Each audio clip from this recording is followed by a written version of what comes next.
those things. Nothing for you guys, it's just what it is. Alright guys, see, do, eat, review. I am back here with Kaylee from Inferno. Kaylee, Hello. we usually meet up here at NOLA, Yeah, don't we? this is our local now. I know, if I'm not at a coffee shop up here at NOLA. Should start paying rent. Sure, and shout out Mountain Culture. What do you got there, buddy? I don't know, I just asked for something that tastes like a hazy and Something beer. they deliver. We're not here to talk about beer, Kaylee. We're here to talk about Inferno. Oh, that old thing. That old thing. Your pride and joy, your baby, your firstborn. Yeah. It's not your secondborn. Congratulations on that secondborn, by the way. 1 year. But 4 years of Inferno. So 4 years? No, it's been longer than that, hasn't it? 4 years of sold Wow, out. going to Sold primary out school shows. soon. Playing at Gluttony again. People who don't know Inferno are watching for the first time. What does Inferno bring to the Adelaide Fringe? Do you know what? I was actually going to ask you that question. Okay. Yeah, I was kind of going to flip the script and ask you what you think about Because you're sick of Inferno. And How can I talk about Inferno in a way that is not just glazing you? Because I see it as one of the most original, unique shows at the Adelaide Fringe. A locally produced and made show with a lot of local talent. That I quoted and appeared on your post that belongs on the world stage. Like everyone who I've told to go see it, when they ask me what should I see, they're like, honestly, what do you see at Fringe? Go see Inferno and tell me you have not seen anything better in your life. You know what I mean? Last year you mixed up a bit of burlesque and flames.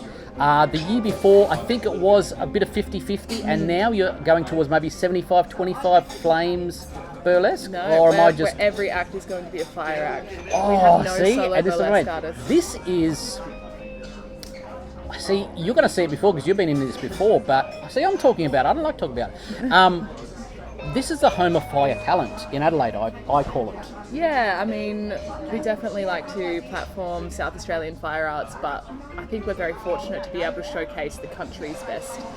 So we fly some of the best artists to South Australia to showcase the diversity of South Australian Australia-wide fire arts.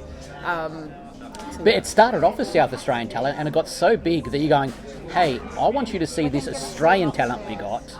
Yeah. And then you bring them in as a special showcase. I think, well, the fire arts community is so broad. We wanted to show everyone that it's not just South Australia. Like there's so much talent Australia-wide, and now we're very fortunate to showcase the fire arts.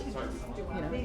But what made you, when you very first thought of Inferno, what made you go, I want to do a fire show? Were there many fire shows out there? The Dragon Mill was around before then? Dragon Mill's a school of fire arts. Yep. They also host corporate productions and, you know, definitely hit up Dragon Mill for productions and shows. But I was a resident artist at 1910 and Carolyn, the venue owner of 1910, said, I want you to host a monthly show, and I thought it was out of my scope at first. But then, you know, I was definitely told, you know, you can do this. And now I look after a lot of the fire arts in South Australia, and we, sell out that production monthly every year. Do you feel like the mother hen of the fire arts? Yeah, that's kind of why I had a baby. I thought, you know what, I'm already living this maternal life, looking after all these little fire babies, big fire babies really. So I just thought, let's just roll with punches. I did this on another interview as well, and I just do it on this one if you don't mind. I give a shout out to Caro and 1910 for being the developer of a lot of little local shows which start off at 1910, are birthday. We're getting a lot of pregnancy talk, aren't we? But then have expanded into Gluttony and expanded into a bigger audience, like yourself, like the Burlesque Hoedown, Wonderfully Terrible Things, 𝔸𝕬𝕚𝕚𝕟𝕠 production shows. Like, Caro deserves accolades for being that little venue that we should be supporting. Apologies for interrupting. No. On a Thursday night, she does a new act, Who's This? Which I think is a really great way to emerge into the scene. So a lot of people were asking, how can I perform at 1910? Definitely check out those posts and put your hand in and start your performance career. What is Inferno bringing to Gluttony in 2026? Okay, so we have Clara Fable coming back to MC. Cool. Jessie Spin obviously headlining the show, obviously. Obviously. Like, everyone sort of knew that. Did you know when you first got her that she would be as big as she was? Did you know that when you got her? Shane, she's been big since we've met. Okay. She has been Jessie Spin since Jessie Spin was conceived. Yes. So back when I first met her at Spin Fest, probably a decade ago, I remember everyone going, "That's Jessie Spin.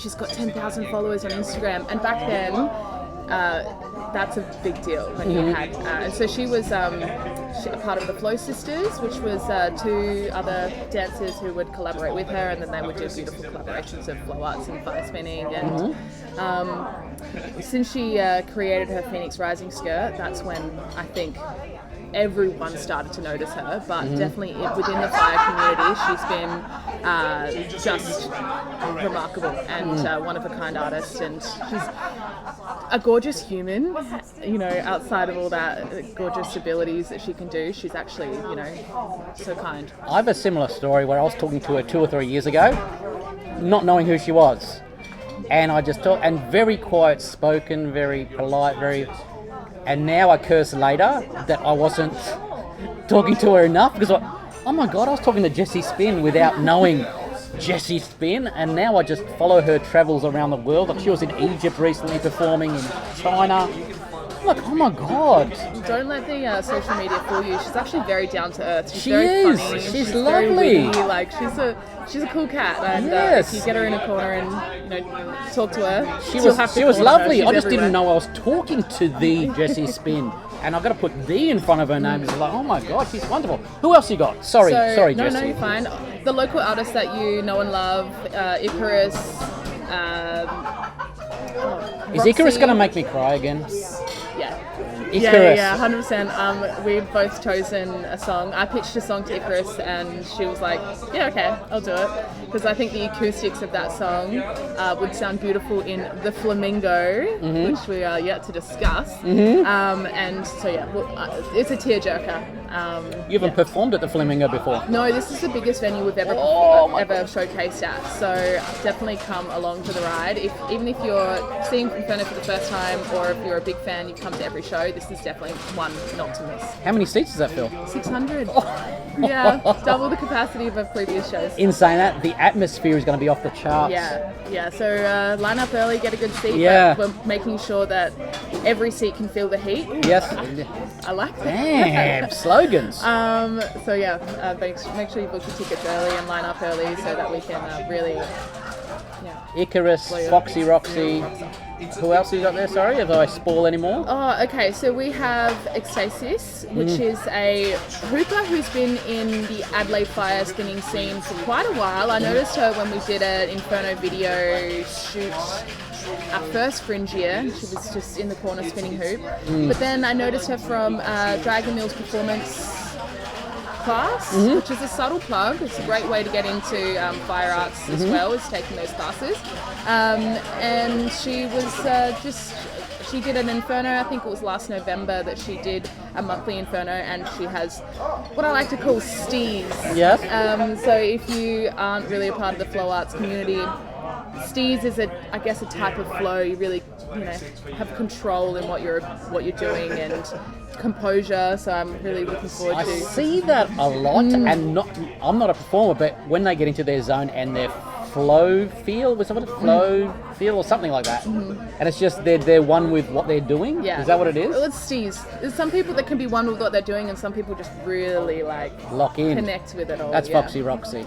Yeah, Foxy's got stees, I think. But if we're talking flow arts, Foxy's great with hybriding, so we can't wait to show you her new fire props, her new costumes. I learned with Foxy not to talk to her before a show because, not being rude, she is so focused that she's about to blow you away, and you're like, just leave the professional do their work. It's a beautiful ability of hers is to really hone in and zone in on what she's blow doing. you away. Yeah. Plenty more artists you got to still announce it as well. Dates, times, venue, go for it. I quickly just wanted to say Izzy Sticks as well from Queensland. Oh, fantastic who is Izzy performer. Sticks apart from an awesome name? Oh well, she's a beautiful sticks performer. I met them at Rainbow Serpent Burning Seed. Someone that Adelaide has yet to see, and I am very much looking How forward do you to keep going by uncovering this new talent? Well, Are you Do you know what? I'm Plummeting lucky, the depths of YouTube I'm or lucky something? that they want to come. Okay. They since the popularity, people are like, I really want to jump on your stage and show people what we've got. We're a one-of-a-kind show. A lot of people can't showcase their skills the way that they want to in your everyday gig. So a lot of clients will be like, I need you to do ambient roving in this corner, or can you do a 20-minute fire show over here? So this opportunity is for people to set their own music, set their own lights, set their own costumes, and be a part of a space where the audience knows that they're doing what they want to do, and it's a very immersive sort of... Can I give you a quote? Plenty of people can do a fire show. Not many people can do an Inferno show. Anyway, dates, times, Yes. venue. Okay, so we are doing 7 shows from the 20th of February to the 20th of March.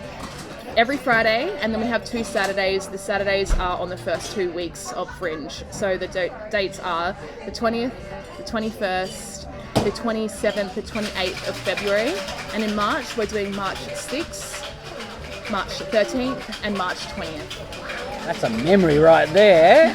And a mama as well, who's probably been up Mum all night with a brain. baby. Literally, yeah. Guys, come and check out Inferno in support. One of my favourite shows every year at the Adelaide Fringe. Cheers, Kelly. Thanks. Yes.